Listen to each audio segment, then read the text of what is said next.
So welcome back to Emma Embracing the Menopause.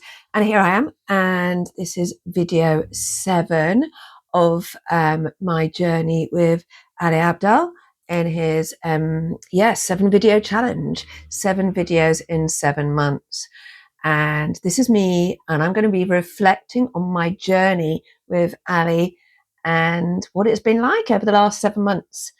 To be fair, when I signed up for the challenge, it was my partner Tony who's suggested Emma do it because I've been playing with the idea of setting up a YouTube channel for a couple of years, and I'd actually signed up to a couple of courses. And when he found this one, which said that if you post 7 videos in 7 months, you get your money back, it was like, wow, we've got to do it. And that'd be easy peasy. 7 videos, 7 months. Anyone can do that if they really put their mind to it.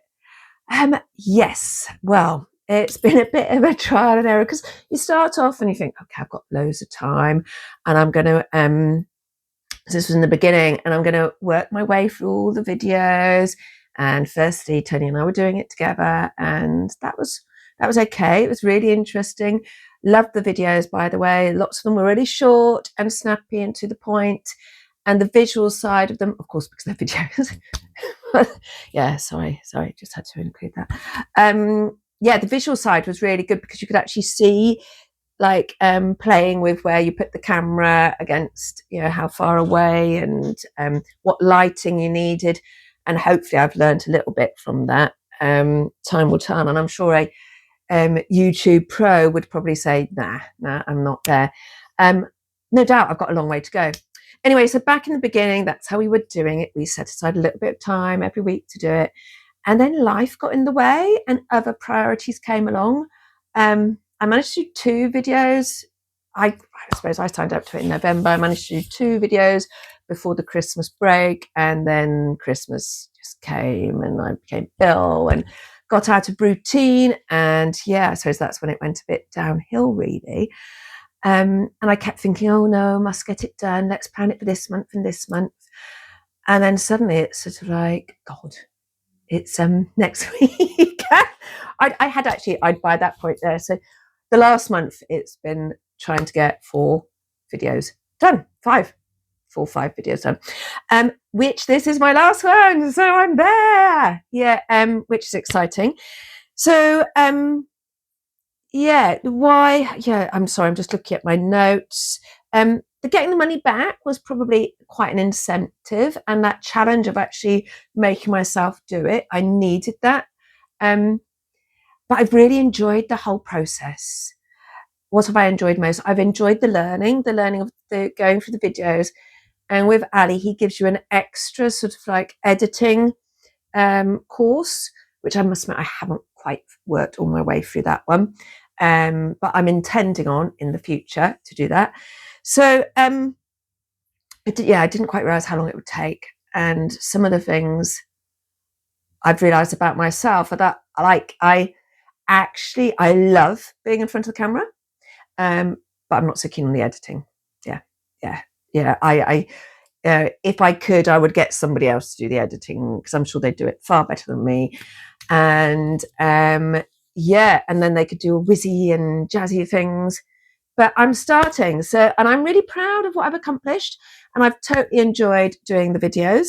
So don't take that away from me. And this was also a way of being able to decide whether I wanted to continue with my YouTube channel or not and continue making videos.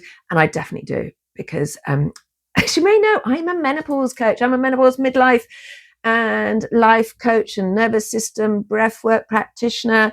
And I feel that through YouTube is going to be an excellent medium for me to get my message across to women and help them and support them easily. Once I've got my head around how to do the editing properly. And so that leads me on nicely to what the biggest challenge has been. And the biggest challenges have been the editing. And I tried to work with Vimeo, but that was not so easy. I did start by just using Teams to record my videos, which worked quite all right, and then just uploaded them. But as they got longer, I realized I needed to edit a little bit. And I still haven't faced the challenge of getting rid of ums and ahs and silences, or where I've blundered and made mistakes. And I don't know as I'm going to get rid of the blunders and mistakes, because that's part of me. And also I feel that nowadays audiences are craving the real person, the authentic person. And I am about mistakes and blunders, and I will constantly be messing up my words and saying things that I shouldn't say, or forgetting words. That's partly the menopause brain, I would say. And therefore I feel that by keeping it all in, it's proof that it is me and not some AI robot. Yeah, I don't think I can do the robot bit well. So my biggest challenge was definitely the editing and getting my head around the technology. So I started with, like I said, Teams, and then I went on to recording once I'd found out from Ali how to get the right stick. I would show you, but the camera's on it now. And this microphone, which is really cool, because I can just use this little thing to turn it on and off. So yeah, pretty basic, but it works. I'm so chuffed with it. So that was really good. Then I tried Vimeo, but I didn't get on with it. So I've stuck with Canva, because they've now just got a little videoing. So you can do videos on their YouTube and edit them, and it seems to work quite well, despite the fact Canva can also be a pain in the backside. My other biggest challenge was when I first got this, I recorded 2 videos without realizing that I needed to press this and have it turned on. So then I went to go and edit the videos, and it's total silence. So I had to do them all over again, which was a bit, that caused quite a few delays, let alone really frustrating. And then also, like yesterday, I was editing a video on Vimeo. I didn't realize it doesn't save, and so I got to the end of the video, pressed something, and I lost everything I'd done. That was like 12 minutes worth of work. Really frustrating. Anyway, moving on. My top, what video have I liked to do the most? I probably don't say there are 2. I really enjoyed doing the HRT video because it was educational. Because I know that my community had asked for some information about HRT, so I knew I was doing something that would serve my community, and I knew it could make a big difference to women's lives, because a lot of women aren't really sure about HRT, sure about what it means, and there's a lot of fear around HRT, about it being natural. So I really liked the fact that I would be able to make a difference by producing that video. But I do want to do a sequel to it, because I feel like I missed off vaginal estrogen, topical vaginal estrogen, which is sort of like super important, and everyone over the age of 35 should have that. And I didn't go into the hormones, the individual hormones, and how they affect us. And I feel that's really important, so you understand a bit more about whether, how to use estrogen, progesterone, and then testosterone. So I'm going to do a sequel to that. I'm also, the other video I really enjoyed was the day in the life of me, because I liked the fact that I could work through my day focusing on my embrace pillars, my 7 embrace pillars, which will help my audience to understand what they would be doing when they're with me. So we'd be going through these pillars. So that gives them a little eye opener to that, really. I probably need to put that in the comments somewhere on that video, or in the blurb underneath. But it's a learning process. But I thought that was really good. So I'm just looking at my notes again. So I really enjoyed those 2 videos, and I could have spent even longer doing them. The day in the life, I could have rattled on for ages about that, and I realised I didn't talk about lots of other things I do. I didn't talk about the fairs I go to, the exhibitions I do, and the courses I take, and then the meetings, regular meetings with people. So I could have included so much more. I suppose that might have got a bit boring. Anyway, so that's the day in life. What have I improved? I think my planning and scripting, you wouldn't believe it, would you? But I have actually scripted this a little bit.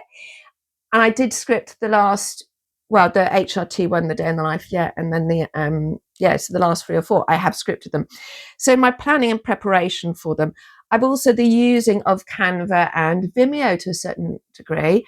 I got my head around that because you might be a little bit aware that I'm not very tech orientated. So that was a big learning curve for me. So I've definitely improved those skills. So that's my EBI, my teacher head on, my even better if. No, that's my what went. Wow. Yeah. Sorry. My even better if would be if I could learn how to get rid of the ums and the ahs, and to include music and in transitions and have like lots of different videos clipped together, because that's what professional people do, I suppose.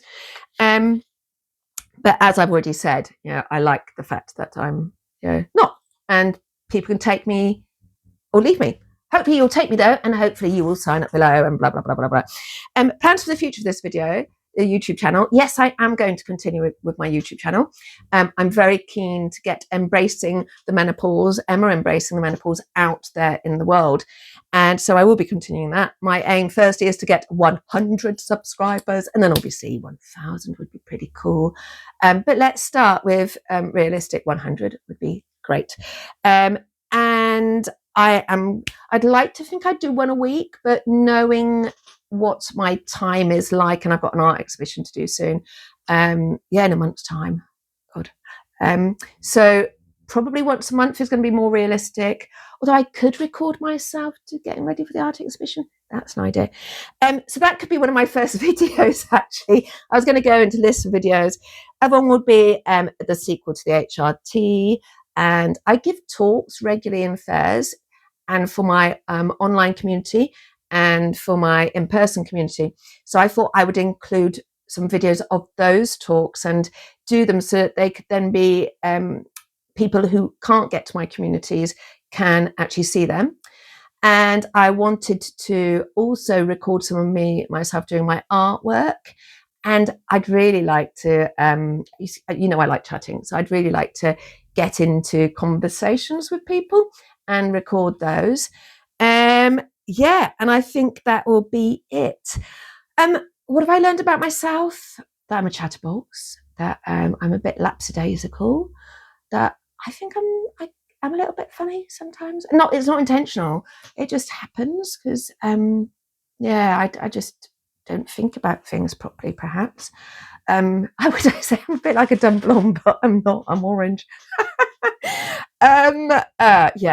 I know I need to check things. I'm not very good at that. You almost got the last video almost because I'd messed around with the color of the script in it. The words which were popping up. And so it was almost blank because I'd put white on white. So unless I checked that. So I did learn how to check that. Yes, I think that is probably where I'm at. So I've learned quite a bit. Now I've learned that I enjoy talking. I enjoy talking in front of the camera. And with that, I am going to say, if you're up to listening to more of me rattling away in the future, Emma Embracing the Menopause, and if you've got any ideas of what you want me to be talking about, then obviously comment below, subscribe to my channel, subscribe to my newsletter, and why not join my community? It's there for you. Have a lovely afternoon. And it won't stop. Shit.